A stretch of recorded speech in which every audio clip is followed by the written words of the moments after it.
Kalau gue sih ngelihat politik Indonesia itu adalah panggung bagi orang-orang untuk selalu bisa mencari titik kompromi. Sejarah kita tuh sejarah kompromi kok semuanya. Iya. Lu lihat deh. Oke, kita reformasi 98. Ya, kita ganti penguasa otoritarian 32 tahun, ya kan? Ya udah penguasa Pak Hartonya aja ganti, Golkarnya nggak apa-apa. Iya. Golkarnya Komprominya di situ. kan nggak salah. Iya kan? Iya. Oke, Bung Karnonya kita ganti, rezim Bung Karno kita ganti kan. Terus PNI. tapi PSI sama Mas Yumi nggak usah kita pulihkan. Oke. Oh iya ya, nggak dipulihkan Iya kan? Iya kan? Selalu ada titik kompromi, Bos. Iya. Jadi kata rakyat itu soal kaitannya dengan representasi politik. Jadi kalau lu punya kepentingan, ya, lu bisa bicara itu adalah kepentingan rakyat, walaupun itu benar atau enggak harus diuji gitu. Ujiannya setelah itu. Jadi rakyat tuh soal sekumpulan orang yang memiliki kepentingan gitu, kolektivitas yang memiliki kepentingan. Kalau masyarakat itu kolektivitas yang memiliki nilai-nilai, norma, kaitannya dengan nilai dan norma. Kalau warga itu kolektivitas yang berkaitan dengan hak dan kewajiban. Nah, soal bernegara ini, bro, sebenarnya itu soal hak dan kewajiban aja. Hak lu apa, kewajiban lu apa. Udah, dua itu aja. Jadi negara itu hadir untuk apa? Untuk memastikan hak, untuk melindungi orang, hak-hak orang, dan memastikan orang-orang mengerjakan kewajibannya. Kan ini simpel sebenarnya.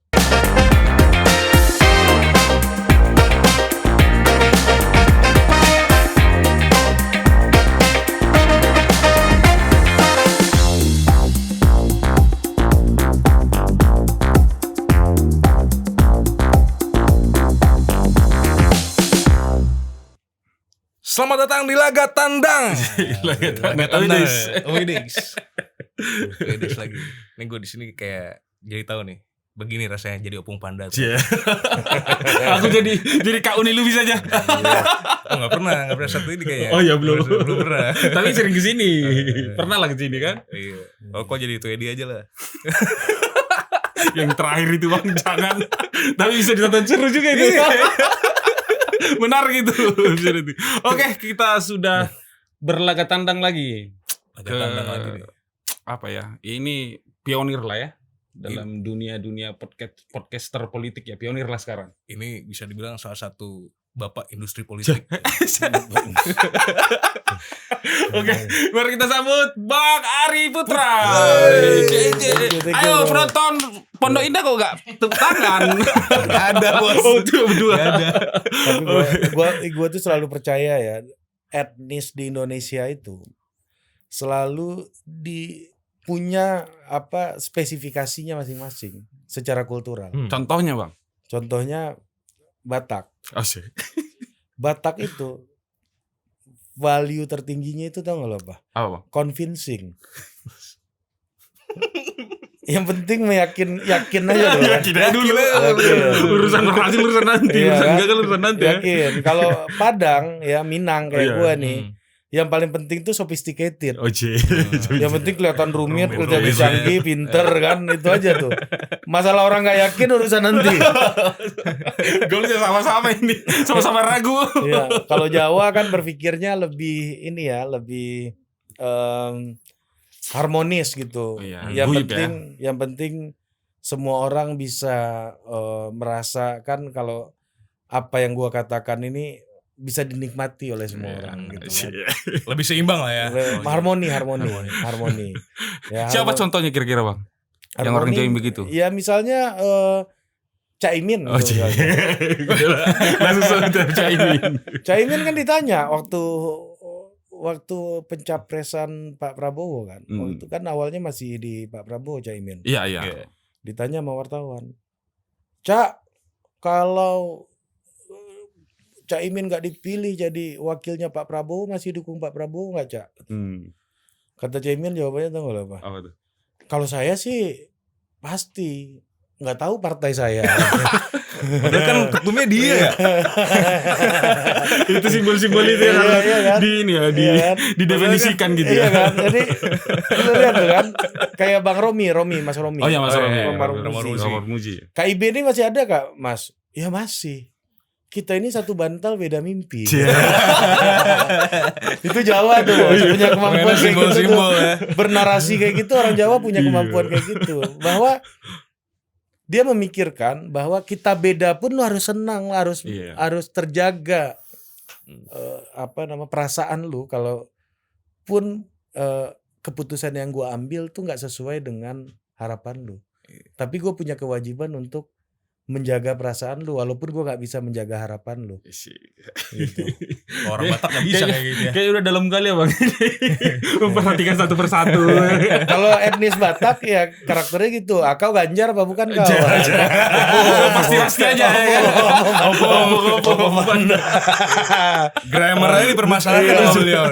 Alah, itu Gibran anak ingusan. Ya tapi gue sebagai orang di sini gue sebagai jubirnya Opung Panda. Jadi Bagi orang Sumatera apalagi Batak Iya. ngomong anak ingusan tuh bukan hinaan. Iya. Lu masih kecil bro, Iya. lu masih kecil, tunggu dulu, berproses dulu. Iya. Jangan mau jalan pintas kan gitu maksudnya kan. Tuh. Tapi bagi orang Jawa itu kan, bagi orang di politik nasional itu kan penghinaan Iya. gitu bagi sebagian orang. Mendiskreditkan kan. Termasuk Bang Tweety kan ya, yang menginspirasi gerakannya Opung Panda. Ya, jadi gue ngelihatnya kayak gitu ya, bahwa Indonesia di dalam politiknya ternyata tidak hanya punya banyak cara pandang, tapi juga memiliki kekayaan naratif. Oh iya. Dalam bertutur. Dalam gitu ya. bertutur, bernarasi, dan cara untuk meyakinkan satu sama lain gitu. Lu coba lihat ya, misalnya let's say orang-orang Jawa gitu ya misalnya. Selalu ada orang Bataknya. Lu coba lihat ya. Contoh Pak SBY ada Bang Ruhut Sitompul dulu. Nah, sekarang Bang Jansen. Ada Bang Sudi juga dulu. Ya, Sudi Sudi Silalahi. Silalahi. Ya kan, tier 1-nya, tier 2-nya. Bang Ruhut juga nggak tier 2 tuh, tier 1 juga di partai kan. Sekarang Pak Jokowi, Ada Opung. Luhut. Selalu ada Batak-Bataknya itu. Menurut apa arti itu? Apa artinya? Iya, karena setiap narasi politik itu selalu punya dua sisi. Kekuasaan itu selalu punya dua sisi. Sisi yang kohersif dan persuasif. Oke. Nah, ada etnis-etnis tertentu yang punya kemampuan persuasifnya lebih kuat. Unggul lah ya. Unggul, iya. Misalnya Makassar juga sama. Oh iya bagus tuh. Iya. Persuasif. Lu denger aja Bang Andi Malarangga ngomong kayak apa. Tum AHY. Tum AHY.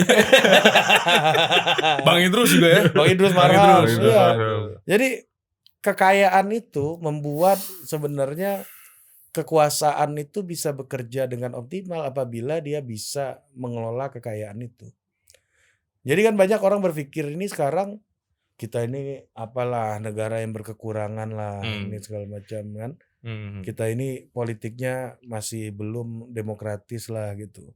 Tetapi di sisi yang lain juga upaya-upaya untuk mengoptimalkan kekayaan perspektif naratif tersebut itu juga selalu dilakukan gitu sampai hari ini. Ya kan? Ya kita lihat dulu Bung Karno, ada Bung Hatta, orang di Sumatera di sekitarnya gitu. Iya kan? Tapi kayaknya kalau Soekarno Bung Hatta kayaknya agak terbalik ya. Kalau Bung Hattanya yang lebih ke sopannya, lebih bijaksana gitu ya. Bung Karno juga bijaksana, bro. Oh iya. Tapi maksudnya gini, ini mungkin bukan ekspresi orang Padang juga banyak yang pendiam, orang Batak juga banyak yang pendiam. Pasti ada saudara lu yang pendiam yang looks like Jawa juga ada kan pasti. Pas ada duitnya Bang, kalau lagi nggak ada duitnya ributnya Bang. Rese ini kalau lagi nggak ada duit. Kalau lagi nggak ada duit, kalau orang Batak makin sombong Bang. Ya, tapi itulah kalau gue sih ngelihat politik Indonesia itu adalah panggung bagi orang-orang untuk selalu bisa mencari titik kompromi. Sejarah kita tuh sejarah kompromi kok Kompromi ya. semuanya. Iya. Lu lihat deh. Oke, kita reformasi 98. Ya, kita ganti penguasa otoritarian 32 tahun, ya kan? Ya udah penguasa Pak Hartonya aja ganti, Golkarnya nggak apa-apa. Nah, Iya. Golkarnya Komprominya kan- di situ. kan nggak salah. Iya kan? Iya. Oke, Bung Karnonya kita ganti, rezim Bung Karno kita ganti kan. Terus PNI. tapi PSI sama Mas Yumi nggak usah kita pulihkan. Oke. Oh iya ya, nggak dipulihkan Iya ya. kan? Iya kan? Selalu ada titik kompromi, Bos. Iya. Jadi politik kita itu bukan mati siji mati kabeh gitu, tapi ini soal bagaimana leadership itu mampu untuk menemukan titik-titik pertemuan antara kita itu terlatih untuk mencari titik tengah sebenarnya Indonesia itu. Iya. Oh lu lihat Taliban kan itu nggak titik tengah itu, iya kan? Zero sum game.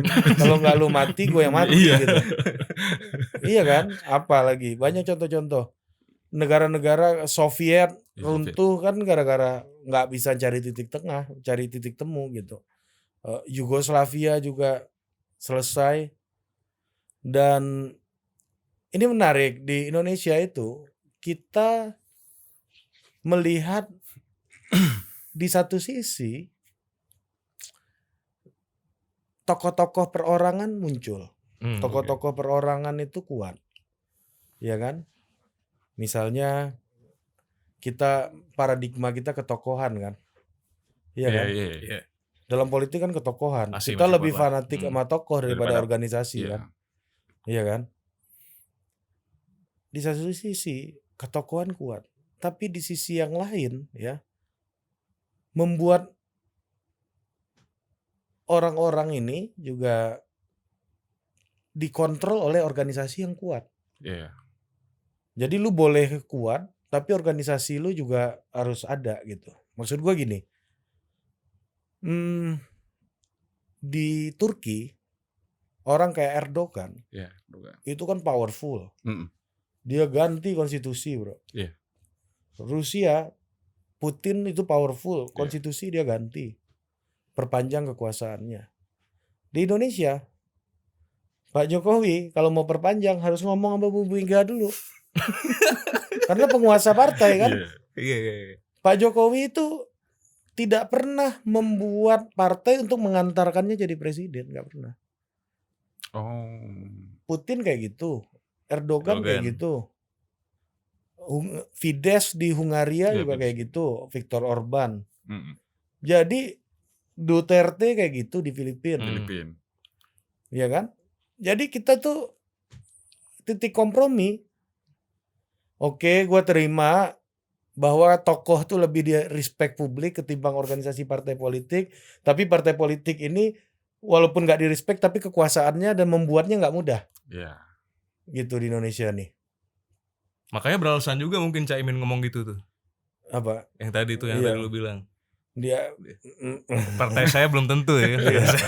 bisa-bisaan Caimin aja. Tapi Caimin tuh menarik loh. Maksud gue gini, kalau gue ya sebagai orang yang memperhatikan partai politik gitu ya, nggak ada partai di Indonesia sekarang yang stakeholder utamanya tuh hampir seumuran selain PKB. Oh Iya, iya, iya. bener. Nggak terlalu berjarak ya. Iya, lu lihat deh. Iya bener. Nggak banget. Gus Jazil, Iya. Mas Huda, Mas sudah. Caimin, Caimin. siapa lagi Hasan gitu dan lain-lain ya. Itu umurnya hampir sama, Bos. Kalau lihat PDI, Bu Mega sama Pak Hasto aja umurnya jauh kan. Mungkin betul. setengah kan. Iya kan? Enggak, lebih lah. Oh, iya, lebih lah. Anda berlebihan. Anda Boleh terlalu. orang siapa Anda? Jangan dong. Ampun banget. Ya kan? Lu Tapi lihat. apa tandanya menurut Abang ketika mereka tidak punya gap umur yang cukup jauh? Apakah pada akhirnya tidak mendominasi? Enggak, karena ya artinya mereka itu sama-sama dari timnas U23 dulu. Oh. Mereka sama-sama masuk timnas senior gitu. Jadi mainnya itu udah lama bareng. Mainnya udah lama Udah bareng. sama-sama paham lah Udah ya. sama-sama paham. Menongkrong lah ini Iya, semuanya. nih. tipu-tipunya pun Iya. saling ngerti gitu. Lu kalau ditipu orang tapi nggak ngerti, lu nipu orang tapi kalau orang yang ditipu nggak ngerti kan juga nggak seru, bro. Iya. Gak klimaks tipuan itu ya. Nggak tahu dia gua tipu. Iya kan? Nah, tapi maksud gua adalah ketika itu umur hampir sama dan udah lama Prosesnya bersama, juga kurang lebih sama. iya kan? Mereka itu punya kemampuan akhirnya untuk berkompromi, melakukan sebuah eksperimen bersama itu lebih mudah. Iya. Kalau sama Pak Surya Paloh kan nunggu perintah Bang Taslim tuh jadi sekjen kan. Iya. Sekarang siapa Pak Surya gitu. Pasti nunggu perintah. Bahkan beberapa narsum gue bilang Mas Anies pun juga tunggu perintah dari Pak Surya Paloh katanya. Kalau Pak Joni G Plate dulu kira-kira nunggu Sama, perintah. tunggu perintah lah. Oh. Karena Pak Surya itu kan kalau kita bagi nih ya, ownership di partai politik misalnya Oh, iya, Bu Mega ownership. 100% ya kan. Pak SBY mungkin 80 70 30 sama Mas AHY Oh, iya. sekarang. Ya kan? Pak Surya 80 20. Sahamnya kira-kira kayak gitulah. Mayoritas juga. Mayoritas. Sama Yang mayoritas. sahamnya dikit-dikit bagi banyak kan Golkar. Oh itu go public kan. Iya. Partai TBK. Tapi ya gue sih melihatnya sekarang itu kalau kita bicara masalah Caimin gitu ya, ini orang gue nggak tahu ya ini orang ini udah terlalu lama di politik. Iya. Iya saingannya Bu Mega kan jadi ketua umum. Iya, Jadi ketua umum. Iya. Sebagai sebuah jabatan. Udah terlalu lama di politik. Nah, ilmunya pasti banyak. Ya. Ilmunya pasti banyak. Lobby-lobbynya udah lama, udah banyak. Iya. Kenalannya pasti banyak. Negosiasinya udah sering. Negosiasinya pasti banyak. Tapi dosanya juga banyak. Iya. Musuhnya juga pasti Ya, lebih pasti banyak. lebih banyak. Pasti, Bang. Bener. Iya kan? Ini kan kalau kita lihat di Amerika gitu misalnya bedanya Trump sama Biden kan Biden. juga gitu. Trump tuh baru di politik. Iya. Biden udah lama, Bos. Dulu wapres ya. Iya, udah lama senat segala macam kan. Congressman. Nah, ini yang jadi membedakan antara berbagai macam tokoh ini dan apalagi pertanyaannya? abang sadar nggak kalau kami dari tadi nggak bikin pertanyaan? Tapi abang ini seru. Langsung membuka ruang ya. Ternyata seru juga kalau jadi narasumber ya. Tadi aku udah mau minum Nggak. kopi sekalian. Karena gue biasanya nanya orang. Sekali-sekali gue ditanyain orang. Oke. Itu sebenarnya mau yang basic-basic aja dulu, Bang. Agak lain juga kau Biasa. ini. Kayak nama podcast itu, Bang. Agak lain. Tapi abang tadi udah bahas Caimin. Caimin tuh menarik juga sih. Manuver-manuvernya ini sekarang kan. Ya gak sih? Menarik dong, lu kenapa enggak? Kalau aku sih, kalau Cak Imin karena udah mengikuti lama ya, jadi aku paham karakter Cak Imin ini. Seru memang orangnya gitu. Tapi maksudnya pada akhirnya ketika kita sudah mengikuti lama, pada akhirnya kita nggak kaget-kaget amat, biasa aja. Karena memang ya mohon maaf ya, beliau ini kan siapa yang ngajak capres dia ikut kan gitu. Kan sesimpel itu aja cara pikirnya kan. Iya. Tapi lu kalau lihat Caimin kalau berdua sama Mas Anies ngobrolin apa ya kira-kira? Ah itu bang.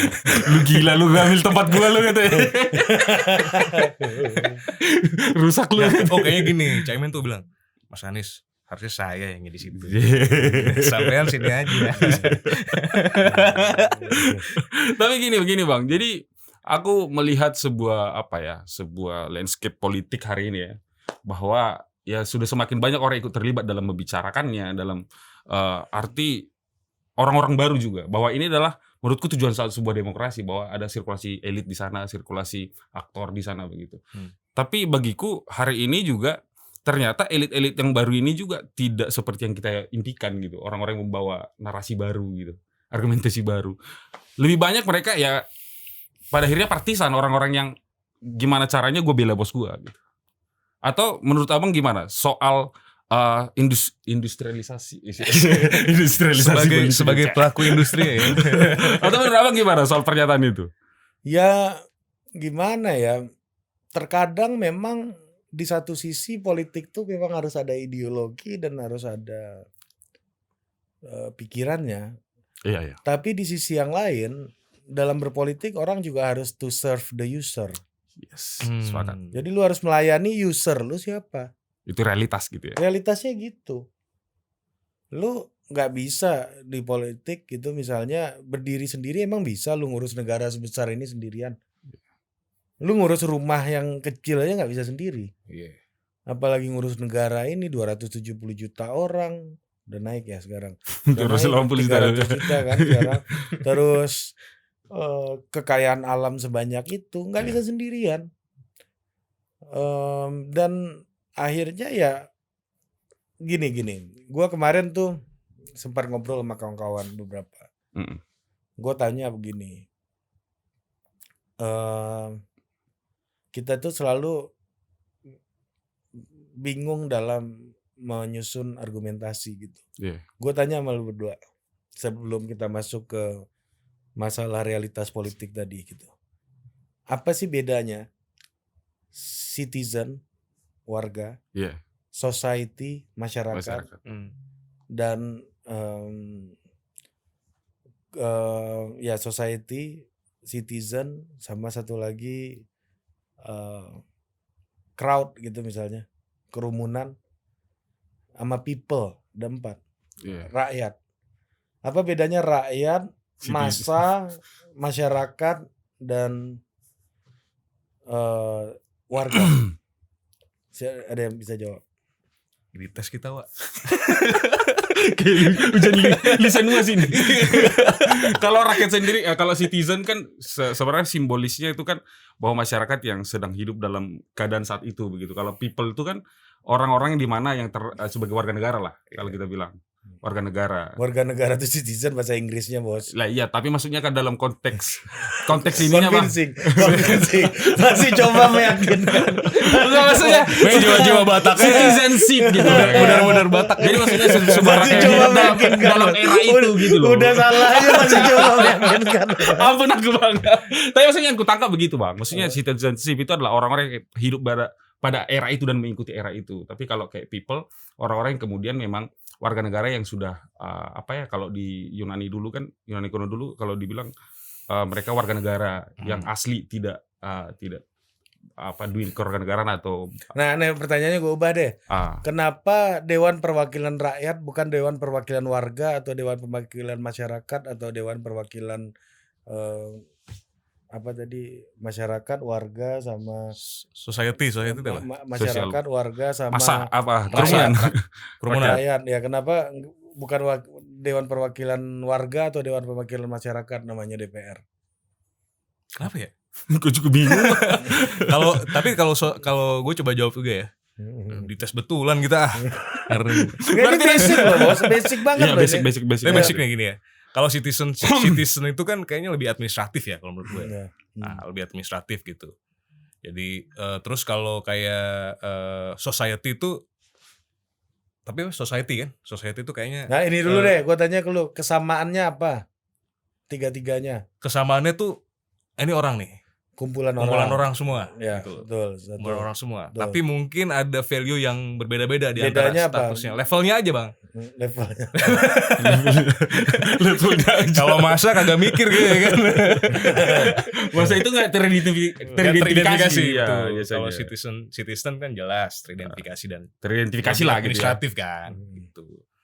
Terus kalau people rakyat. Ya. Rakyat itu dia tuh lebih holistik gitu. People Action Party gitu namanya, Lee Kuan Yew punya di Singapura. Iya. Itu lebih holistik gitu, lebih menyeluruh gitu. Oke. Jadi untuk validasi makanya kan bilang suara rakyat gitu kan. Zaman-zaman dulu kan dibilang Vox Populi, Vox Dei gitu ya. Suara rakyat, suara Tuhan. Lu kayak orang yang gua enggak paham omongannya. Gua tahu lagi siapa. Jadi di-spill. Suara rakyat. Jadi kita maksud gue gini, kita tuh gamang di dalam menentukan kategori konsep-konsep kehidupan bersama kan. Iya. Lu aja tadi secara definisi akrab dengan 3 kata itu, warga, kerumunan kita lepasin dulu lah ya, warga, rakyat, sama masyarakat. Kan akrab, selalu lu pakai kan istilah itu. Iya. Tapi maknanya kita kadang-kadang maknanya juga nggak tahu gitu. Ketika kita berbicara soal political filosofi gitu ya misalnya. Misalnya kapan kita harus berbicara kita ini katanya rakyat gitu. Kata rakyat. Kapan kita harus berbicara soal warga? Kapan kita harus berbicara soal masyarakat? Inilah politisi yang harus pahami gitu kapan mereka harus menggunakan kata itu dan konsekuensinya beda-beda. Kalau rakyat itu soal representasi. Ketika lu merepresentasikan sebuah kepentingan, bukan merepresentasikan sebuah kepentingan, tapi lu memiliki kepentingan yang merepresentasikan sekelompok orang, itu rakyat. Jadi rakyat itu adalah orang yang memiliki secara orang kolektif ya, yang mana mereka memiliki sebuah kepentingan gitu. Ya kan? Kolektif orang memiliki sebuah kepentingan. Yang mana kepentingan siapa? Kepentingan wakilnya misalnya, wakil rakyat. Gue ini wakil rakyat misalnya ya. Gue wakil rakyat. Gue punya klaim untuk bicara karena gue mewakili rakyat. Kalau gue punya kepentingan gue sendiri, gue bisa punya klaim kalau itu kepentingan rakyat gitu. Walaupun belum tentu itu kepentingan rakyat gitu ya. Berarti validasi juga kan. Tapi udah punya klaim. Jadi kata rakyat itu soal kaitannya dengan representasi politik. Jadi kalau lu punya kepentingan, ya, lu bisa bicara itu adalah kepentingan rakyat, walaupun itu benar atau enggak harus diuji gitu. Ujiannya setelah itu. Jadi rakyat tuh soal sekumpulan orang yang memiliki kepentingan gitu, kolektivitas yang memiliki kepentingan. Kalau masyarakat itu kolektivitas yang memiliki nilai-nilai, norma, kaitannya dengan nilai dan norma. Kalau warga itu kolektivitas yang berkaitan dengan hak dan kewajiban. Nah, soal bernegara ini bro, sebenarnya itu soal hak dan kewajiban aja. Hak lu apa, kewajiban lu apa. Udah, dua itu aja. Jadi negara itu hadir untuk apa? Untuk memastikan hak, untuk melindungi orang, hak-hak orang, dan memastikan orang-orang mengerjakan kewajibannya. Kan ini simple sebenarnya. Tapi jadi sophisticated ya. Orang Minang ya. Nggak, ini kan dua hal yang simple. Benar, simple sebenarnya. Ketika kita bicara negara itu kaitannya dengan warga kan. Warga itu soal apa? Soal hak dan kewajiban. Haknya lu lindungi, kewajibannya lu pastikan dia kerjain. Kan dua itu aja tuh. Sebenarnya konsepnya ketika kita sebagai warga negara. Nah, balik lagi ke kaitannya tadi ya. Apakah politisi serve the user atau mewakili suara dari menyuarakan suara orang yang dia wakili, ya kan? Nah ini kan jadi dua pertanyaan. Ini sebenarnya perdebatan ini bisa menjawab isu-isu soal petugas partai gitu misalnya. Bisa jadi. Iya kan? Nah kalau gue ngelihat kita ini tidak punya alam pikiran yang sama mengenai negara di berbagai macam tempat di dunia. Orang China itu kesadarannya soal negara itu adalah negara itu adalah produknya partai. Partai itu di atas negara. Jadi kalau orang bilang saya ini petugas partai ya memang benar. Karena partai itu di atas negara di sana. Negaranya itu partainya lebih tinggi daripada negara. Di China. Di Amerika partai baru ada ketika negara sudah ada. Jadi orang debat di parlemen dulu, oh kita beda ya ternyata ya. Ya udah kamu Republikan, saya liberal gitu misalnya. Mulailah perbedaan mazhab politik terjadi di decision making gitu, di parlemen. Berbeda gitu. Jadi orang Amerika memandang bahwa negara dan partai itu adalah event organizer. Pelayan. Bukan event organizer aja. Yang menyelenggarakan aja. Laksana program aja. Iya. Penyelenggara aja. Penyelenggara aja. Jadi gua mau ngapain, gua mau mabok di tempat itu selama gak ganggu orang Iya. segala macam, itu suka-suka gua semuanya. Karena apa? Karena negara tugasnya adalah penyelenggara. Selama gak ada aturannya gua boleh ngelakuin Oke. apa-apa. Makanya setiap negara bagian akhirnya di Amerika hukumnya beda-beda. Oh ya. Iya kan? Punya Misalnya otoritas masing-masing gitu punya ya. otoritas masing-masing karena ya negara di atas ya cukup tahu aja. Cukup tahu, Kan cukup IO tahu. kan, Iya. event organizer. Iya kan? Iya, iya. Lu lihat ya, Nevada itu sebelahan sama Las Vegas. Mm-mm. Di Las Vegas judi legal, prostitusi nggak boleh. Di Nevada prostitusi legal, judi yang Juga nggak boleh. Jadi kalau lu tonton film-film Hollywood dia dari Las Vegas tuh pasti ke Nevada habis itu gitu. Las Vegas tuh bukan negara bagian Nevada ya? Beda sebelahan. Beda. Sebelahan. Jadi Jadi itu yang gua garis bawahi. Jadi kesadaran kita mengenai konsep negara itu beda-beda gitu. Oke. Termasuk di Indonesia. Indonesia itu partai itu udah ada sebelum negara. ini ada, Bos. Lu gimana lu ngata-ngatain SBY mewariskan partainya ke anaknya ini nggak demokratis? Ya memang partai itu udah ada sebelum konsep demokrasi negara ini ada gitu loh. Partai itu alat perjuangan. Namanya alat perjuangan, tujuan perjuangan orang kan beda-beda. Iya. Ada perjuangan orang untuk mengamankan keluarganya ada. Untuk kemerdekaan ada. Untuk ideologinya ada. Untuk kekayaannya ada. Beda-beda, nggak ada pakemnya tentang tujuan orang berpartai. Karena apa? Karena tujuan partai pertama kali dibentuk di kita, ada party formationnya dalam sejarah state formation kita, pembentukan negara, itu bukan untuk menjadi instrumen mengakomodasi kepentingan seperti di Amerika yang jadi IO gitu.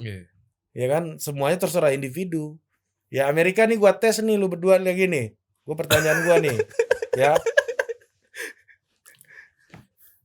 Siapa presiden yang didukung oleh Partai Demokrat Amerika? Obama terus sekarang Biden.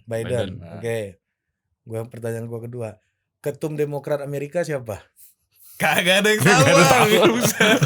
Itu tuh. Lu tahu Synchronize sama Pesta Fora atau acara itu tahu kan? Tahu lah acara-acara. Artisnya lu tahu kan? Tahu yang datang. Nah, ketua panitianya siapa? Enggak ada yang tahu. Kayak gitu partai di Amerika, Bos. Berarti struktur partainya nggak terlalu populer gitu. Iya, kayak gitu partai di Amerika. Ketua fraksinya siapa lu nggak tahu, webnya itu nggak tahu.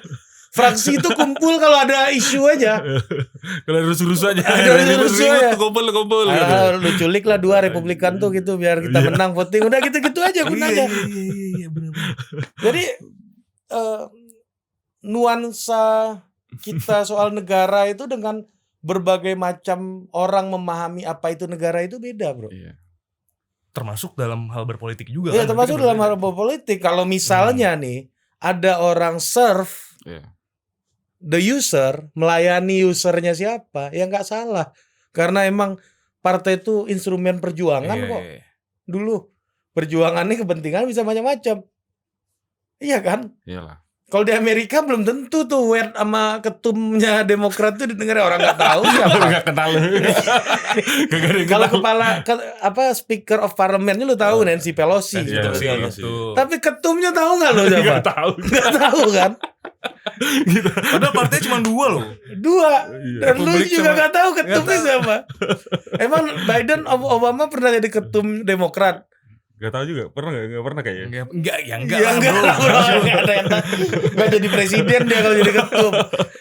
Di ketua panitia dia.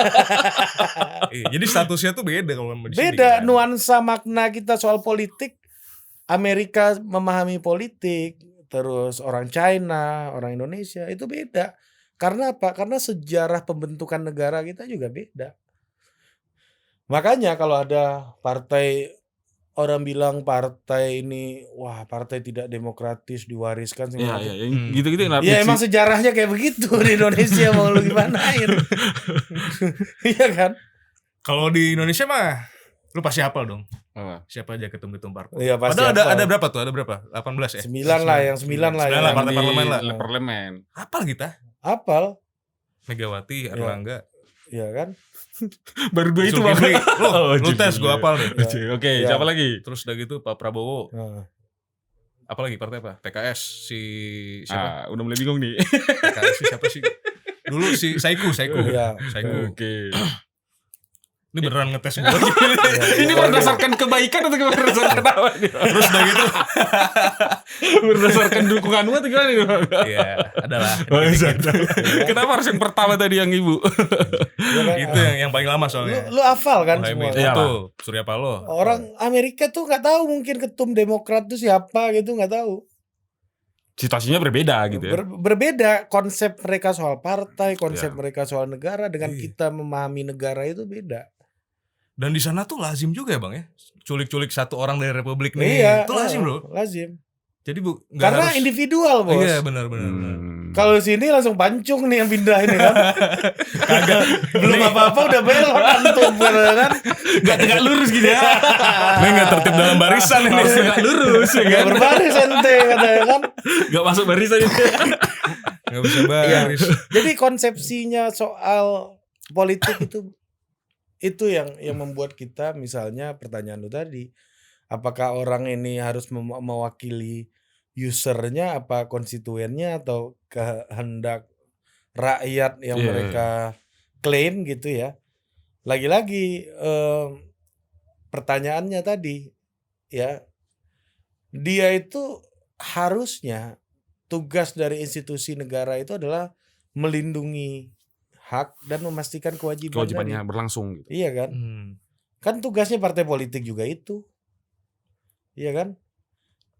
Gua agak kecewa sama jawabannya Mas Ganjar kemarin di UI. Pas Apa tuh? ditanya Yang mana itu? soal petugas partai itu. Oh, Ja. seru nih. Enggak, maksud gua, kamu 10 tahun lihat saya enggak di Jawa Tengah? Jawa Tengah. Gitu. Lihat enggak saya di Jawa Tengah? Ada enggak keputusan saya yang ikut maunya partai kan? Ya udah ya, finish. Enggak finish sih Mas ini. Besok ditanya lagi nanti. Itu masih koma tuh. Belum titik tuh. Itu pertanyaannya bisa dari banyak sisi lagi. Iya, makin Makin banyak nanya tuh. besok kan. Nanti orang partai nanya, loh berarti selama ini Anda Finish. Kalau gue di sini sama Budi, gue ingat Mortal Kombat. Finish him. Babaliti. Tapi emang ada partai politik tadi. Jadi aku juga merasa bahwa proses sistem kepartaian kita ya. Jadi banyak dikritik ya, banyak dapat kritikan soal bagaimana kemudian partai politik hari ini yang kemudian mengendalikan segala kebijakan gitu kan. Segala kebijakan, segala sistem-sistem negara, sistem politik begitu ya. Tapi di sisi lain, partai politik ini pun kemudian agak acuh nih sama masyarakat setelah adanya kontestasi. Gitu. Jadi posisi-posisi ini yang kemudian dikatakan bahwa pada akhirnya ada solusi bahwa ya udah tingkatin dong dana partai politik biar kita bisa berlangsung tuh gitu. Jadi ada perbincangan semacam itu yang kemudian menurutku bahwa partai politik juga direduksi posisinya begitu. Bahwa mereka juga ya partai politik kan tuh ini mencapai kekuasaan. Bagaimana kayak tadi bahwa ini alat perjuangan kan begitu. Tapi kemudian bahwa ada reduksi bahwa partai politik bukan lagi tetap alat perjuangan dalam konteks negara yang berlangsung begitu, hanya pada konteks kontestasi aja gitu. Itu menurut Abang gimana situasi pendiskusian seperti itu? Ya kan soal peran partai politik gitu sebenarnya. Ya kan ada berapa itu, ada 13 apa peran partai politik, ada bisa dicek lah satu-satu tuh. Ada kaderisasi, budgeting dan lain-lain gitu. Apakah partai sudah menjalankan fungsi-fungsi itu dengan baik gitu, pertanyaannya kan itu yang selalu diajukan oleh masyarakat. Kalau belum ya kenapa? Nah ini juga kadang-kadang dilematis. Partai belum berfungsi secara optimal kok anggarannya dinaikin gitu. Tapi gimana kami mau berfungsi secara optimal kalau anggaran kami cuma segitu? Pada ini Gitu kan. Pertanyaannya kan ya. telur sama ayam jadinya kan. Iya kan, telur sama ayam kan, yang mana yang lebih dulu gitu. Iya. Tapi kalau gua secara personal gitu ya kita ini ikutin aja lah cara-caranya yang udah ada di dunia ini gitu. Banyak kan referensi kita. Misalnya di Amerika Latin, uang saksi itu dibayarin negara semuanya,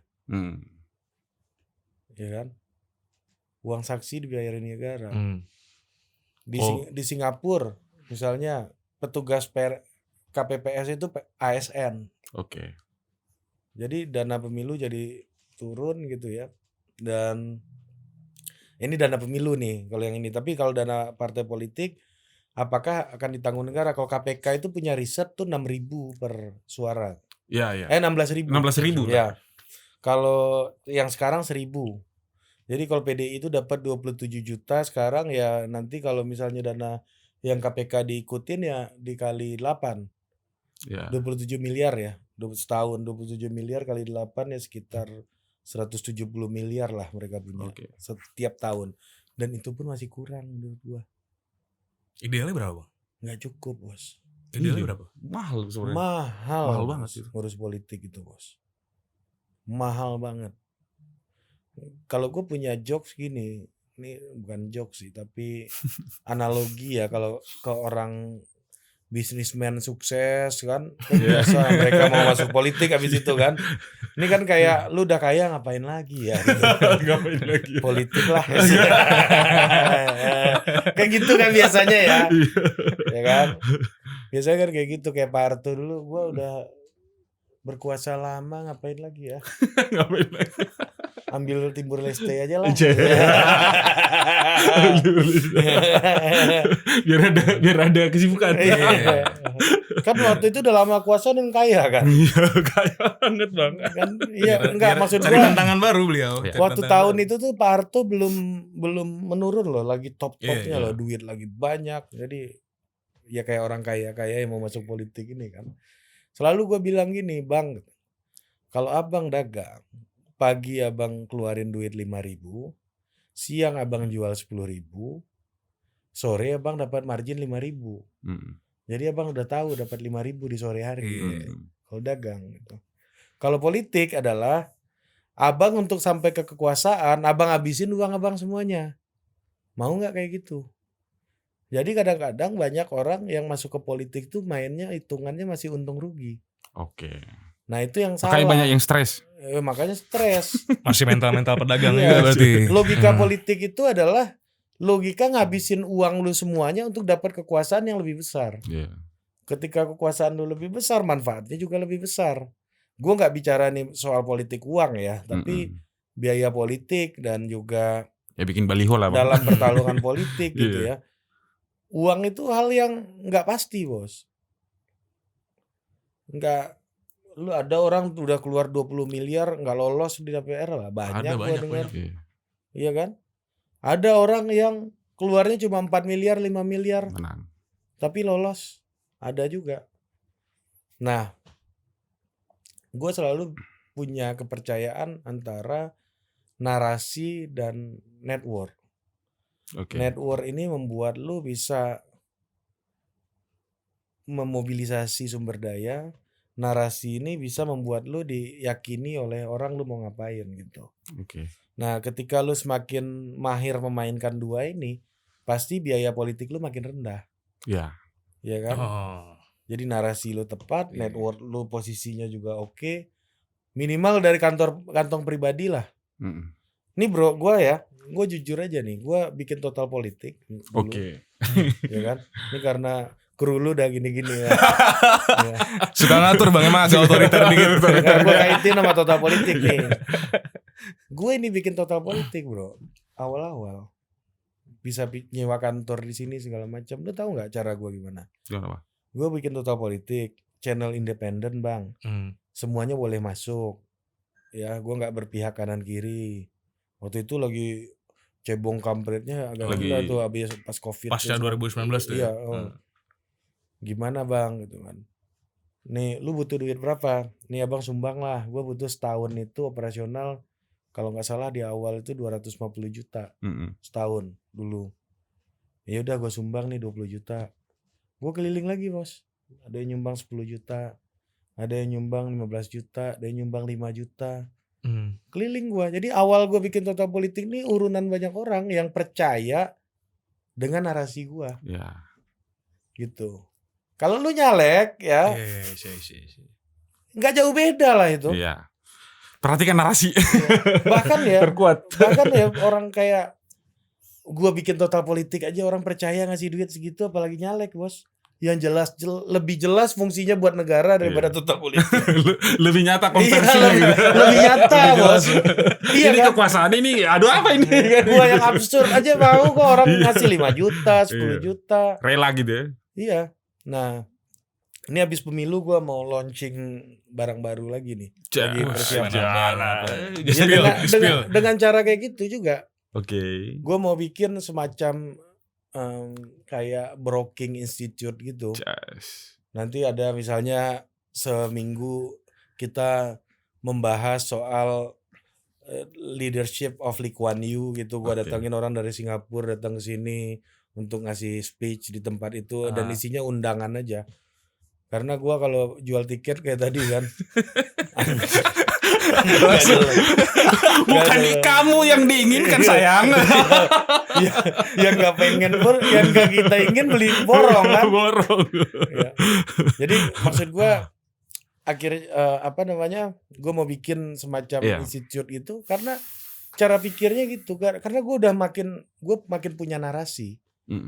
Bang, Mbak gitu, Ibu, Pak, gini loh, kalau politik kita dibiarin human resources-nya nggak berkualitas, ya kan, orang-orangnya itu nggak ngerti apa itu demokrasi, nggak ngerti bagaimana public participation. Ini kacau loh politik ini. Lu susah loh nanti. Direcokin orang loh cepat atau lambat. Ya kan? Jadi gue mau bikin ini, sumbang dulu lah gitu. Nanti yayasan gue bikin. Memang yayasan buat sumbangan. Khusus ya. Iya. Jadi caleg juga gitu. Caleg apalagi lebih konkret lah. Iya. Iya kan, duduk di DPR kan, punya mobil dinas, kalau pimpinan doang gitu. Ada apa namanya? Iya kan, pakai pin ini kan. Pin apa itu korpri? Pin sakti. Iya kan, jadi dua hal itu yang paling penting menurut gua. Jadi kalau lu tanya berapa duit akan habis, gua akan bilang lu punya budget berapa. Oke. Berapa habisnya duit lu nanti gua nggak tahu. Tapi lu punya budget berapa buat mulai? Itu. Ya. Jadi kalau lu bikin, jadi kadang-kadang gini bro, ini beberapa kali nih gua kemarin ketemu orang nih kesel banget gua. Siapa tuh bang? Harus punya duit bang katanya kan. Oh sih. Iya, gua nggak bilang nggak perlu duit bang. Oke, kata gua. Jadi gini nih, gua analogi nih, lu berdua nih ya. Gue datang ke lu, gue caleg, ya. Lu gue kasih 50.000, kira-kira mau milih gue nggak? Berdua, orang kayak lu nih. Ya enggak lah bang. Enggak lah. Enggak kan? Karena lu percaya sama gue, makanya lu mau milih. Iya. Ya udah, jangan kampanye ke yang Pasir Isap. Pasir Isap. Lu fokus di sini dulu aja, kumpulin. Gitu loh, udah duit sedikit main sama Pasir Isap. Ya diisep lu semuanya. Kena cekik lo, masih bisa nafas aja udah syukur. Berarti harus pintar-pintar melihat peluang segmen gitu kan. Lu mana? Iya.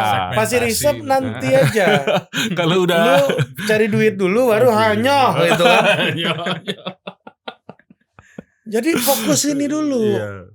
Itulah yang gua kadang-kadang ngelihat, ini orang nggak ada duit. Ya kita ini Iya aman bro. Iya aman bro.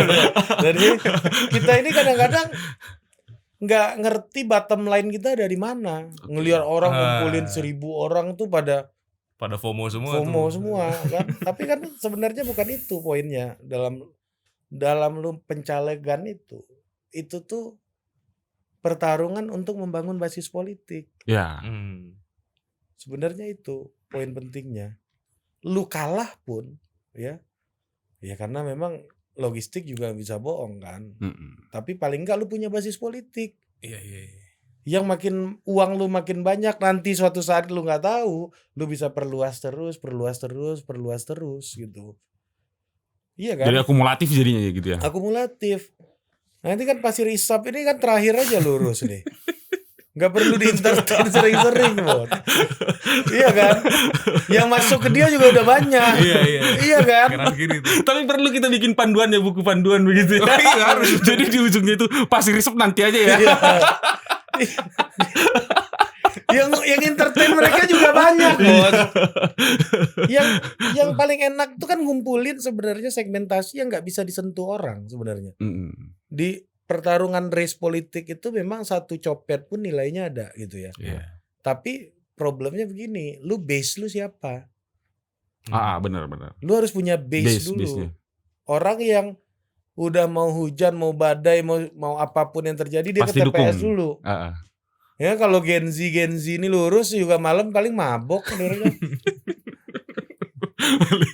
Ya, udah tutup ya TPS gitu, dia bangun. Itu realitas lo ya. Kemarin ngapain lu di kampus sosok nanya lu sama Ganjar kan? Besok Bangun jam 4 sore lah. apalagi bahaya banget nih pemilu sekarang 14 Februari, Bos. Iya. Oh iya. Waduh. Hari coklat. di kampung gue selalu 14 Februari itu ya nggak, dulu kan ada berita tuh di Makassar atau di mana ya, Makassar kalau gue nggak salah, nanti bisa cek lagi, ada razia kondom ini kan jelang 14 Februari itu kan. Di kampung lu juga ada gitu Iya, kampung gue juga ada Kondom. razia kondom. Dicurigai semua orang. Kata si Oza ada itu, nggak apa-apa Pak, di Jaksel nggak mungkin ada razia kondom karena sini nggak pakai kondom. Aduh. Oza goblok. Ya, tapi balik lagi ke soal tadi. Kadang-kadang artinya maksud gue gini, biaya politik itu akan sangat ditentukan oleh narasi lu dan network lu, positioning lu dalam network. Kualitasnya gitu ya. Di dalam jaringan. Kalau kawan gua itu orang-orang yang konglo, walaupun gua kismin, gua bisa keluar dapat duit banyak bro untuk tarung. Iya kan? Karena tadi jaring ini gitu ya. Gua nggak terlalu setuju ada istilah gua akan fundraising kanan kiri enggak. Lu cuma bisa fundraising tuh yang bener-bener serius ya di network lu. Iya. Betul. Yang percaya sama kita gitu ya. Iya, ya. nggak bisa ke manusia random, nggak bisa. Tiba-tiba di pinggir jalan gitu. Iya, susah lah gitu. Ada tapi ya nggak akan signifikan amat lah. Orang yang dalam network satu mungkin nilainya sama kayak lu dapat dari 30 orang random gitu, mungkin sama gitu. Nah, balik lagi pertanyaan, berapa duit habis? Itu sangat macam-macam, bro. Gue nggak percaya. Gak ada ukuran yang tepat gitu ya? Gak ada ukuran yang sama. Ada juga orang yang, nih gue sebut nama aja nih. Boleh. Ya, nggak mungkin Mas Ibas itu murah tuh nggak mungkin. Gue pastikan tuh. Mbak Puan tuh murah tuh nggak mungkin. Gak mungkin nih. Anak presiden kok pelit, kata orang pasti gitu, dia pasti ngindarin itu gitu loh. Ada di belakang embel-embel jadinya. Iya. Terbebani. Iya, pasti dia ngindarin istilah itu. Iya. Kalaupun harus ngasih warga sembako atau apapun ya misalnya ya, atau ngasih kaos misalnya, kaos Ibas gitu. Kok kaosnya jelek, malu kita. Pasti itunya lebih ada gitu. Oke. Dibandingkan caleg-caleg yang rakyat ini bos, proletar ini. Kayak Mas Hinton gitu. Lebih menerima masyarakat ya. Masyarakat kan. Kalau Bang Mas Hinton tuh kayak Mas Hinton kalau dikasih kaos bagus pendukungnya kan, aduh ini kebagusan nih. Kasihan Bang Hinton gitu. Panggilan saya Bang Hinton. Halo Bang Mas Hinton. Beda sama Mas Ibas gitu. Oh iyalah. Mas Ibas malah orang, aduh ini kaosnya Ibas jelek kan, apaan sih ini anak presiden. Ada ekspektasi lebih gitu ya. Pasti. Jadi ada orang-orang yang nggak mungkin murah, itu ada bro. Itu loh maksud gua. Dia nggak bisa murah, dia pengen pun murah nggak bisa gitu. Karena sudah ada ekspektasi dari basis gitu ya. Iya. Wah, anak presiden kok cuma ngasih kaos jelek kayak gini, gimana? Kan gitu. Iya. Tapi kalau yang modal narasi itu ada nggak Bang yang lu pernah temuin? Nggak ada narasi sama duit. jaringan di Perpaduan itu network, ya? udah jaringan di network, narasi pun gunanya untuk memobilisasi network. Iya. Sa Memanfaatkan itu ya. Iya kayak gue nih, ini punya narasi nih gue soal politik yang narasi politik yang gue mau masa depan itu adalah politik itu base-nya adalah knowledge. Oke. Jadi itu ideologi gue di total politik lah. Orang itu akan percaya sama orang karena ikatannya adalah orang yang mereka anggap sebagai referensi, bisa itu politisi, content creator atau apapun itu, ya. Itu karena knowledge ya. Orang merasakan bahwa knowledge itu memberi manfaat untuk kehidupan publik di dalam politik gitu. Itu iman gua di sini. Oke, itu yang ditaruh di sini Iya, gitu itu ya. narasi gua karena kerjaan gua dari dulu knowledge kan. Oke. Jadi dulu 2012 gua ikut Bang Hasan jadi staffnya di Cyrus Network, waktu itu baru-baru di kampanye Jokowi Basuki 2012. Oh, abang Di terlibat juga? Jakarta Baru. Ya pekerjaan gua knowledge. Oke. Bikin tabloid kampanyenya Jokowi Basuki dulu. Wis, riset-riset dong ya. Ya, bikin artikel, Oke. nulis, ya kan, bikin konten lah. Jadi kerjaan gua tuh kerjaan konten selama ini di politik. Gue ikut Pak Yoyo juga bantuin dia, Yoyo Bupati Batang. Oh ya. Nah, itu juga bikin konten, ikut Pak Zul juga dulu bikin konten buat Pak Zul. Sama Valdo gue jadi staffnya Pak Zul dulu waktu ketua MPR. Tapi maksudku gini bang, titik awal abang masuk dalam ruang politik itu apa yang memicu abang? Apa yang membawa? Apa soal dari teman-teman yang ngajakin atau memang ada ketertarikan dari lama? Enggak juga, gue kan kuliah sosiologi. Oke. Ya walaupun FISIP ilmu sosial ilmu politik ya, tapi kan nggak semua orang tertarik sama politik. Iya benar-benar. Malah lebih banyak yang nggak tertarik. Bahkan anak politik sendiri pun gua nggak yakin semuanya tertarik. Iya benar. Iya kan? Kebanyakan cuma memperjuangkan ijazah. Iya kan? Kalau tertarik sama duit ya hampir semuanya lah bang. Hampir semua. Agamanya sama duit. Iya. Dulu jadi gini, gue ini 2008 kan kuliah. Oke. Ya kan itu masa-masa masuk 10 tahun 1 dekade setelah reformasi. 2008. Aura reformasi itu hawanya masih kerasa lah waktu itu. Oke. Aktivis-aktivis 98 masih wangi lah itu ya. Go politics kan kayak Budiman masuk ke parlemen, terus ada Adian. Waktu itu udah masuk belum ya Adian? Belum Kayaknya belum ya. 2014 ya. Ya. Belum viral waktu itu. Tapi jadi aktivis lah. Iyalah jadi aktivis 98 ya. Nah terus selain itu di tahun-tahun segitu itu juga pilkada langsung pertama. Pertama iya benar. Iya kan. Jadi ketika itu perubahan struktur politik kita membuat terjadi juga perubahan stakeholdernya di pelaku. Iya. Muncul konsultan-konsultan politik, muncul. Oh di awal-awal itu tuh baru awal-awal karena konsultan pilkada politik itu kan membuat musim semi pekerja politik kan. Iya. Udah mulai ini ya.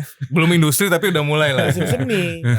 Waktu itu dan apalagi kemenangan 2004 Pak SBY itu ditenggarai memanfaatkan hasil-hasil survei yang mana orang lain nggak percaya survei waktu itu.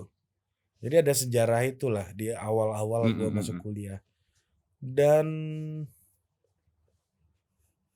beruntungnya, gue nggak tahu ini beruntung apa ini sebuah hal yang menjerumuskan gue juga. Gue nggak mau berpikir yang mana yang benar, tapi paling enggak gitu ya.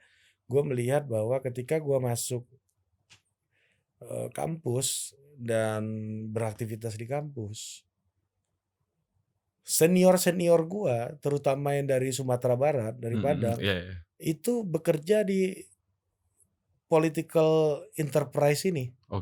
Di perusahaan-perusahaan yang mengurusi politik, baik itu sebagai konsultan, tukang survei, ada juga yang menjadi pendamping kandidat ya, yang mendampingi mana-mana. Ada yang macam-macam lah. Bang Hasan kan Minang bos ya. Iya Bang Hasan Minang kan. Minang Connection tuh. Andrinov Caniago. Caniago. Ya kan. Hampir semuanya dulu ada orang Minangnya. Miftah Sabri Minang. Jadi hampir semuanya itu ada kalau nggak Minang, kalau nggak UI. Oh, dua entitas itu ya. Iya, 2 entitas itu. Jadi kalau di kantornya Hasan tuh jalur masuknya ada 3 dulu. Oke. UI, Minang, Suara Mahasiswa. Nah, lu tahu gue yang mana? Gimana, Bang? Gue 3-3. Tiga-tiga. Langsung klop tuh. Ya kan? Jadi, ada Bang Hafiz tuh bos gue Oke. di situ dulu. Jadi gue tuh kaitannya kerjaan politik gue dari dulu soal konten.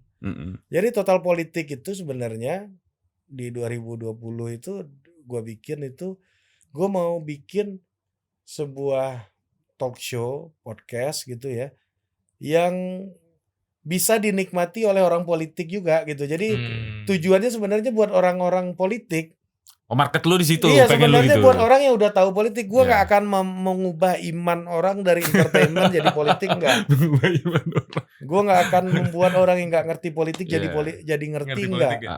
Tapi orang yang udah tertarik sama politik. Bisanya itu range awalnya, base gue tuh mau di situ. Sehingga apa yang terjadi, gue bisa berkoneksi dengan banyak politician, banyak pemain pelaku pengrajin politik ini gitu. Dan ini total politik ini beneran loh. Gue itu datangin satu-satu loh pada akhirnya. Datangin satu-satu, ini nyumbang, Bang Hasan pernah nyumbang. Terus ada macam-macam, ada teman-teman gue, salah satu ring satunya Anies gitu. Pernah Nyumbang juga. Nyumbang gitu. Ring satunya Prabowo sekarang pernah nyumbang. Iya kan? Kalau ring satunya Ganjar. Ring satunya Ganjar pernah nyumbang. Harus disebut juga lah. Biar seimbang. Datang semua bro. Artinya apa? Artinya bagi gua politik itu soal friendship. Friendship itu yang paling penting. Lu mau bilang gua itu pro ini, pro itu, pro ini, ya terserah lu. Ini kan yang paling penting. Kalaupun gua nggak pro lu, yang penting friendship kita jangan rusak lah gitu. Gitu loh. Yang paling tinggi itu. Oke.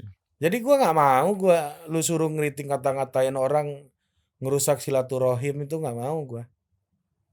Sampai ngerusak pertemanan tuh gue nggak mau. Tapi mungkin karena ya tadi kan sirkulasi bisnis politik yang abang temui saat itu ya, maksudnya ya konsultan politik awal-awal Indonesia baru mulai setelah pilkada langsung tuh. Tapi maksudnya pada akhirnya menetapkan bahwa karena abang sosiologi ini kan banyak juga orang-orang ini yang mau PNS gitu kan, banyak juga yang punya mimpi-mimpi jadi akademisi. Tapi maksudnya cukup jarang kita lihat orang sosiologi yang memang terjun ke politik-politik yang terbuka ini seperti abang. 2012 itu kan gue dibantuin Bang Hasan dulu kan. Oke. Jadi udah masuk situ ya jadinya politik terus. Dan ternyata kayaknya seneng. Lebih menyejahterakan daripada bidang yang lain ketika itu kan. Aku mau bilang seneng apa berduit gitu. Dibanding bidang lain yang bisa gue akses. Oke. Ya kan? Duit itu lebih konkret berarti. Ya, kan? Konkret nih abang ini nih. Kau totalkan lah katanya. Nah, jadi makanya namanya total politik. Totalkan lah. Oke. Ya jadi pertemanan. Oke. Dari awal itu begitu ya. Iya. Gue tuh kan gue orang Islam ya bro. Lu Islam apa bukan? Gue orang Batak. Enggak selevel dong itu. Orang beda ya. Kalau gue orang Islam nih. Oke. Gue Kristen lah. Di Kristen pun sama kayaknya. Iya, iya. Sama. Dalam artian gini. Ketika kalau gue ngomong konteks Islam aja biar gak kena penistaan agama dan lain-lain. Walaupun konteksnya nanti lu bisa cerita di Kristen juga sama. Dikasih tugas kita Bang. Nyamain konteks. Pertama, ini Nabi Muhammad nih kelebihannya satu. Dan yang membuat kalau kata orang wah nih curang nih gitu. Karena apa? Karena narasinya udah disiapin Tuhan. Oke. Ya, Nabi Muhammad tuh dapat narasinya dari Tuhan. Oke. Kita pikirin sendiri kan. Kalau Nabi Muhammad tuh dari Tuhan. Wahyunya itu, dapat wahyu. Setelah dapat wahyu, apa yang diberikan oleh Tuhan buat Nabi Muhammad? Sahabat-sahabat. Oke, para sahabat. Network. Oke, network. Kata kuncinya network. Ya, jadi sahabat. Apa? Narasi network. Udah, itu aja sebenarnya, bro. Di Kristen pun juga sama kayaknya. Murid. Iya, murid. Murid kan kawan-kawan kan. Kawan-kawan. Iya kan? Network. Jadi kalau gua sih ngelihatnya ya orang tuh nggak akan bisa berbuat jauh di luar network-nya. Mhm. Gue padahal dulu waktu kuliah tuh hobi gue itu isu-isu kebudayaan, Nah itu. isu-isu filsafat. Heeh. Malah gue nggak terlalu politik loh waktu kuliah. Serius. Tapi 2009 nggak ikut kampanye dulu bang? Udah ikut? Ikut. Oh, udah ikut. Quick count. Quick count. Oh, iya. Ada foto gue di Facebook tuh pakai baju petugas quick count. Di Depok bang ya? Ini gue Jakarta Timur. Oh iya. Quick Cawang count. sekitarnya berarti. Di apa nama daerahnya tuh lupa gue. Saat itu sudah ditayangkan di televisi? Udah. Itu quick count pertama kayaknya. Iya, Atau- 2009. Oh. Gede nggak tuh bang? Enggak kan gue cuma dapat berapa 600.000 doang waktu itu. Sehari itu doang ya? Iya sehari petugas lapangan bro. Pilkada Tangsel pertama tuh gue surveyor dulu bos. Oh iya. Datang ke rumah orang nanya-nanya gitu. Sama juga aku pas kuliah juga sering begitu. Itu uang masuk Surveyor. gua tuh. Nah jadi itulah yang. Nah gini, gue punya hobi yang dihidupi oleh politik dulu. Oh. Gitu loh.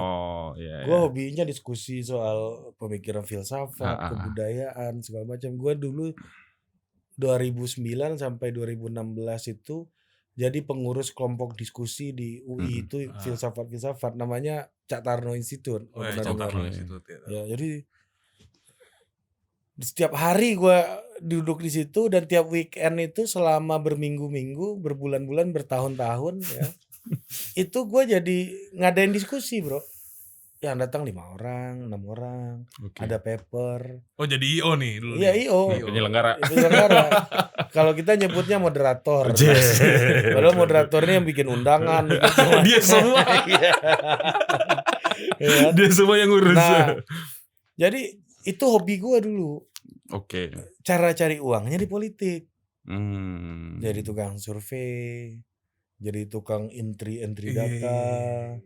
Jadi demokrasi itu membuka lapangan pekerjaan baru sebenarnya gitu. Nah, itu yang dibiayai lah gue sebagai buruh berharga murah ini kan, tenaga murah ini dulu. Tapi kita kan dapat duit Segitu. sekali 1 juta itu dulu Iya. udah happy Happy banget, udah gede ya. bos. Happy bos. Motor gua pertama itu motor politik bos. Dari Bisa survei. beli motor. Dari survei. Motor dulu serius. Apa tuh bang motornya tuh bang? Tiger 2004. Masih ada ya? 2006 udah gua kasih ke staff gua. Oke. Harusnya dibikin tuh bang. Hasil survei. Ya, lu ambil aja bro. Hasil survei. Dulu gua beli tahun 2011. Itu baru punya motor gua setelah lulus. 3 tahun setelah kuliah ya? Setahun. Oh, enggak. Ini 2012 lah. Itu dapat duit dari Bang Hasan, lembaganya Bang Hasan waktu itu gue jadi petugas surveinya. Itu survei Pilkada. enggak, bukan pilkada. Apa namanya nih? Musda, musyawarah daerah, Musda atau Rakerda atau apalah ya pemilihan ketua DPW Demokrat Jawa Barat. Waduh, udah pakai jasa tuh. Udah pakai itu, jadi tanyain sesuatu ketua voters ini bos. Udah pakai jasa begini ya. Iya, gua jadi surveyor datang ke ini ke DPC ini, lu pilih siapa namanya sini. Gua masih ingat tuh nama calonnya itu Irfan Suryanagara sama Iwan Sulanjana sama Dede Yusuf. Oh, Dede Yusuf. Itu loh, Demokrat Jawa Barat. Itulah duit beli motor gua bro dari situ. Setelah lulus. Hasil musda Demokrat. Iya. Jawa Barat. 1 juta rupiah pertama gua. Oke. Jadi MC acara launching Visi Indonesia 2033 di Hotel Sultan oleh Andrinov. 2003? Andrinov Caniago. Iya, tahun 2008 bulan Oke. Desember. 1 juta rupiah pertama gua. Nah, itu salah satu idenya tau gak lo apa? Pindah ibu kota. Oh, sudah bicara pindah ibu kota saat tahun itu? 2008. Oke. Gua MC-nya. Dan bagi-bagi amplop buat wartawan. Dan Karena nggak pulang kalau nggak dibagi ya. Gimana kita bangun? Nggak semua, ada yang nolak juga. Iyalah. Ada yang nolak. Tapi Ada beberapa media tuh. Masih. Kalau ada wartawan media sekarang ya, yang waktu itu ada di otak gua, nggak usah gua sebut namanya. Kalau sekarang mereka nerima, oh ini udah berubah nih zamannya. Dulu nolak nih. Media dulu nolak. Gue tahu. Kayaknya lagi banyak kebutuhan sekarang. Iya, tahu deh gue. Tapi Ada beberapa. gini Bang, aku sebenarnya agak serius ya. Udah panjang kita tadi ngobrol. Daging semua. Iya, tapi Omongannya. maksudnya politik kekinian ya. Oh, iya. Konteks kekinian lah dulu kita. Jadi aku melihat bahwa seru nih dinamika baca pres, baca wapres gitu ya. Dan sering abang di Total Politik sendiri juga dibahas sangat dalam lagi. Dan untold story kebanyakan ya kan. Ya kalau untold story kalau udah di storyin Ya udah nggak untold lagi. Enggak untold lagi, Bos. Terus gini Bang, menurut abang, jadi kami kemarin sama teman-teman di kampus tuh ngobrol gitu. Apa iya 3 orang ini adalah orang yang terbaik dari seluruh berapa puluh juta yang mungkin bisa gitu ya? Gitu. Apa 3 orang ini aja atau memang mereka diset oleh industri ini ya atau oligarki atau segala macam atau mereka yang diset gitu? Kan masalahnya demokrasi ini bukan buat nyari yang terbaik, Bos. Iya. Iya kan? Nyari yang paling disukai kan? Iya kan? Orang kan milih bukan karena orang ini baik, orang ini bagus, orang ini pinter. Tapi karena dia udah ya udah suka atau benci aja. Suka atau benci aja udah semuanya. Ini kan majority pemilih kita tuh kan emosional. Iya. Ya jadi capres-capres dia juga tahu. Gua nggak perlu jago-jago amat, gua nggak perlu pinter-pinter amat, tapi gua bisa memberikan sentuhan emosional pada pemilih gua. Ya kan? Sekarang ada pembenci Jokowi, pecinta Jokowi, ada pembenci Ganjar, pecinta Ganjar, pembenci Anies, pencinta Anies. Ya kan, pecinta Anies mungkin gabung di Ganjar kan gitu kan. Pembenci Anies ya gabung di Ganjar. Ya kan? Pembenci Ganjar gabung di Anies. Ya kan gitu-gitu aja kan tukar-tukaran ini, iya tukar kan? posisi. Jadi masalahnya itu kita demokrasi itu bukan sistem untuk memilih orang yang terbaik gitu. Bukan cerdas cermat ya. Iya bukan pinter-pinteran Bos. Udah. Kalau kita mau yang benar-benar terbaik, betul-betul meritokratik, Iya ya meritokratik. itu ya kayak Partai Komunis Cina. Itu orang ini kalau mau jadi wali kota itu harus jadi camat di beberapa pedalaman dulu Bos. Tour of duty-nya harus jelas dulu. Kalau enggak lu nggak bisa naik. Lu mau sistem kayak gitu? Ada aturan baku begitu ya? Iya mau nggak? Yang kayak gitu. Negara ini ngatur hidup lu sampai ke kasur, sampai ke ya berubah haluan lah kita itu kalau sampai segitu Pak. ya kan teknokratik Iya. gitu. Sisi teknokratik. Itu siapa tuh capres kemarin kita harus teknokratik tuh. Katanya pro demokrasi. Tapi semuanya teknokratik. Ya teknokratik penting Iya. gitu. Tapi ya bukan itu yang mengendalikan negara. Kalau teknokrasi yang ngendaliin negara lu jadi kayak Singapura. Mau nggak? Berat juga tuh. Ya semuanya bagus, rapi, tertata gitu. Tapi lu nggak boleh ngomong. Cuma kalau Atau minimal terbatas lah untuk Iya, bicara iya, gitu. tapi Nah, kalau menurut lu gini Bang, Hmm. kita kan tadi kayak yang lu bilang kan, kita ini kan negara yang selalu ada titik komprominya nih. Nah, di mana titik komprominya antara yang teknokratik tadi itu sama yang soal like or dislike itu tuh bisa ketemu gitu loh. Nah, banyak orang yang jago di teknokratik tapi nggak disukai masyarakat. Yeah. Maksud gua masyarakat kenal aja nggak, gimana mau suka kan gitu. Banyak orang yang disukai tapi nggak punya pikiran yang teknokratik, bro. Itu yang terjadi hari ini. Nah, kalau lu mau lihat hari ini ya, yang mana yang orang yang punya kemampuan teknokratik sama yang bisa menjawab seleranya masyarakat gitu. Kalau mau mencari titik tengahnya pasti juga lu nggak akan pernah nemu gitu. Nggak ada. Ya orang ya kalau gua bisa menang dengan cara bikin happy, bikin sirkus sama ngasih roti, ngapain gua harus pinter-pinter amat kan gitu. Iya kan? Iya kan? Iyalah, pasti. Iya kan? Artinya Iya. menurut gua partai politiknya yang harus teknokratik di Indonesia. Partai politik itu mesti membangun basis ideologi yang kokoh. Partai politiknya harus punya mekanisme pengkaderan yang baik gitu. Nah, iya.